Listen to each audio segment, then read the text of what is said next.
Bonsoir ou bonjour à tous et à toutes, selon votre position sur la planète Terre, comme toujours. J'espère que vous vous portez bien. Quant à moi, alhamdulillah.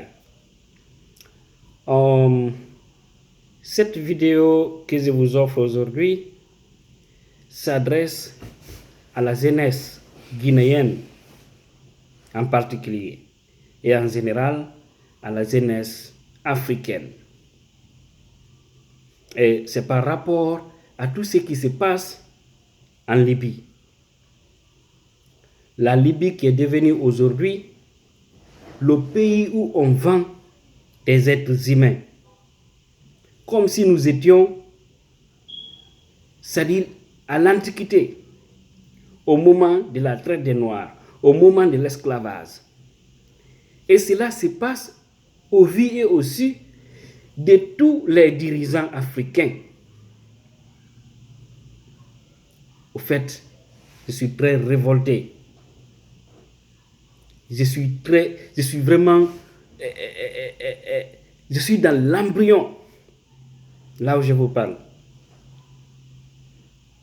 Parce que je ne pouvais pas imaginer qu'à ce 21e siècle, on pouvait s'hasarder à vendre les êtres humains, les vendre à d'autres personnes pour les faire travailler.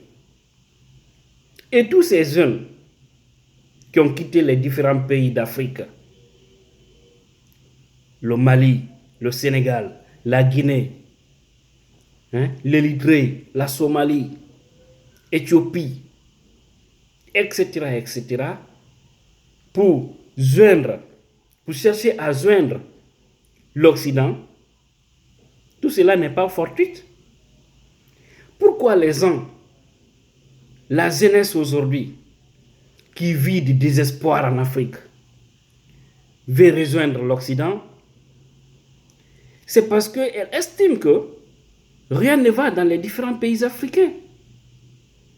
Ceux qui sont aux affaires sont des gourmands, sont des gens qui n'ont pas de cœur, sont des gens qui sont très méchants parce qu'ils sont en train de sucer le sang des différents peuples africains suite à des corruptions, suite à l'injustice, suite à tout ce qui se passe aujourd'hui. Je suis vraiment révolté, rébellé contre ces faux dirigeants africains qui refusent de faire la promotion de la bonne gouvernance, qui refusent de faire vraiment des bonnes œuvres pour les Africains. Celui qui vient au pouvoir ne vise que son petit intérêt, l'intérêt de sa famille, l'intérêt de ses proches, l'intérêt de ses amis, et non pas l'intérêt supérieur de la nation. Voilà le mal de l'Afrique. C'est vraiment écœurant, c'est vraiment touchant, c'est vraiment révoltant qu'on vend des êtres humains. Et qu'est-ce qui me fait mal par rapport à tout ça? C'est de savoir que celui qui est aujourd'hui le président en exercice de l'Union africaine est un Guinéen et qui n'est autre que le président de la République de Guinée, à l'occurrence, M. Alpha Condé. Au lieu que vous vous focalisez sur votre faux débat de troisième mandat, en achetant des consciences des jeunes malhonnêtes qui ont commencé à faire cette promotion, voilà les vraies questions de l'Afrique. Ou bien vous avez peur de la Libye? Vous avez peur d'aller leur dire la vérité que d'arrêter ça? Est-ce que vous vous posez même la question pourquoi ces jeunes-là veulent aller en Occident, en bravant la mer, en bravant la Méditerranée, en bravant la souffrance dans le désert? C'est parce que les gens n'ont plus d'espoir. C'est seulement en Afrique, aujourd'hui, tu peux voir quelqu'un finir ses études et revenir encore à la charge de ses parents. C'est vraiment révoltant. Revenir à la charge de son père, de sa mère, qui s'est battu pour eux, depuis l'enfance, depuis la maternelle, le primaire, le collège, le lycée, l'université. Après tout, tu as un diplôme, mais tu n'as presque rien. Parce qu'en Afrique, je l'ai si bien dit, si tu n'as pas de parents au niveau de l'administration, tu n'as pas de connaissances, ou tu n'es pas un petit griot qui fait l'apologie et une force applaudie du pouvoir, tu n'as aucune chance d'avoir un job. Et vous pensez que les gens veulent braver la mer parce qu'ils veulent? Parce qu'il est très difficile et dur de voir. Tu finis tes études, ou que même si tu n'étudies pas, tu fais ton petit commerce, mais rien ne marche. Et puis tu vois tes parents dans la souffrance, ton père, ta mère, tes oncles, tes frères, tes amis, tout le monde est dans la galère, la même souffrance. Et puis toi, tu es là, bras valide. Vous pensez que certains ne vont pas décider de dire la vie ou la mort pour aller? Et si vous voulez que les gens ne partent pas, vous les dirigeants africains, mais faites la bonne gouvernance. Battez-vous afin qu'il y ait une bonne justice en Afrique. Battez-vous pour qu'il y ait de la vraie démocratie, une bonne justice, débarrasser de toute corruption dans au niveau des différents secteurs et que vous partagez équitablement les revenus du pays. Comme ça, il aura de l'emploi. Comme ça, il aura du développement. Comme ça, la jeunesse africaine va rester pour travailler. Le plus souvent, vos faux arguments, c'est de dire que les gens sont mal formés, c'est pourquoi ils n'ont pas de job. C'est faux. Quand vous prenez ces pays occidentaux, beaucoup sont là, ils n'ont jamais été à l'école, mais ils vivent mieux qu'un ministre. Un ministre qui ne vit que de son salaire. Je ne parle pas des ministres voleurs hein, qui mangent de haram, de l'enfer, parce que demain Dieu va vous juger par rapport à tous vos détournements. Vous pensez que les gens c'est-à-dire, ça me révolte. Dans ce pays, par exemple, une fois qu'un pays est développé, tu n'as pas besoin même d'être à l'école pour mieux vivre. Il suffit qu'il y ait des différents secteurs parce que l'informel aussi est là. Mais s'il y a une opportunité, une grande ouverture dans un pays, chacun va gagner sa vie. C'est pourquoi les gens veulent fuir, venir en Occident. Mais je conseille également à ces jeunes, il est bon de venir en Occident. Mais je vous prie, battez-vous à venir par la voie légale. C'est extrêmement important. Ne risquez pas votre vie. Allez dans ce désert-là. Et autrement, la bonne solution pour la jeunesse africaine, c'est quoi? En particulier la jeunesse guinéenne. C'est de se donner les mains. C'est-à-dire, au lieu de braver la mer, au lieu de braver le désert, bravons ces faux dirigeants africains. Mettons de la pression sur eux pour qu'ils fassent des pays africains des pays normaux. Mais lorsqu'on contribue à faire la démagogie en faveur de ces gens-là, ils vont nous glisser des petits montants.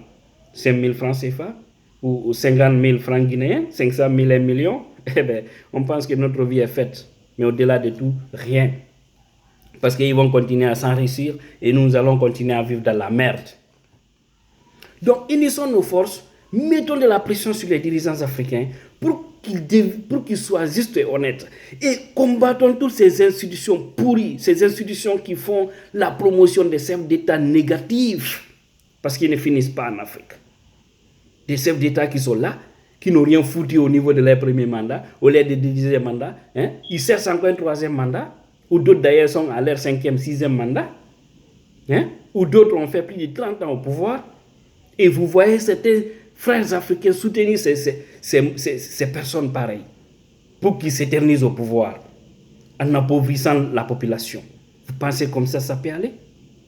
Alors, le mal de l'Afrique, c'est nous-mêmes, nous Africains. Parce qu'au moment où les uns veulent que ça marche, vous voyez des petits démagogues, des opportunistes, faire la promotion des pouvoirs pourris qui ne font qu'appauvrir la population. Les exemples ne finissent pas. Regardez actuellement ce qui se passe au Zimbabwe. Robert Mugabe, plus de 30 ans, 37 ans au pouvoir. Mais c'est des gens à dégazer. Et je vois mon président Alpha Condé dire qu'on est contre, comment on appelle, tout coup d'État. Il y a de ces coups d'État qui sont bons. Des coups d'État, des coups d'État civilisés. Prendre un président, le mettre à côté, qui ne fait pas le jeu de la population, mais qui fait que son jeu. Mais ça, ce n'est pas un coup d'État. C'est ça qu'on appelle le coup d'État civilisé. C'est très important. Tout président qui ne travaille pas en Afrique, je demande vraiment à ces hommes conscients de le dégager au pouvoir. Et que le peuple doit se mobiliser contre ces gens-là. Vous pensez qu'un président, s'il sait qu'il y a de la pression derrière lui, Il sait que la population est unie. On ne parle pas de l'ethnie. Vous pensez qu'il ne va pas faire du sérieux? Mais s'il sait au moment où les uns se lèvent, il y a un petit groupe qui est de l'autre côté qui va faire sa promotion, il va continuer à sucer le sang du peuple. Et voilà le mal de l'Afrique. Chers frères africains, je vous demande vraiment de vous conscientiser, de savoir ce que vous voulez. Pour l'amour de Dieu, donnons-nous les mains pour vraiment mettre de la pression sur ces bandits qui sont au niveau de nos différents États. Parce qu'un président qui ne travaille pas est un bandit. Donc, c'est le message que j'avais à vous donner. Si vous voyez que les gens cherchent à venir en Occident, c'est parce que c'est nous, il n'y a presque rien. Et pourquoi il n'y a presque rien? Parce qu'il n'y a pas de travail, presque. Et pourtant, l'Afrique est riche plus que tous les continents du monde, de son sol et de son sous-sol. Mais les hommes sont très pauvres, parce qu'il y a des mauvaises politiques. À nous de prendre notre destin en main. Personne ne va changer l'Afrique à notre place. Sur ce, je vous remercie. Et franchement, très désolé par rapport à ce qui se passe en Libye. Et battons-nous afin que les choses puissent avancer pour le continent africain. Je vous remercie. C'est votre frère Amati Dianso qui vous a offert cette vidéo. Allez, ciao, ciao.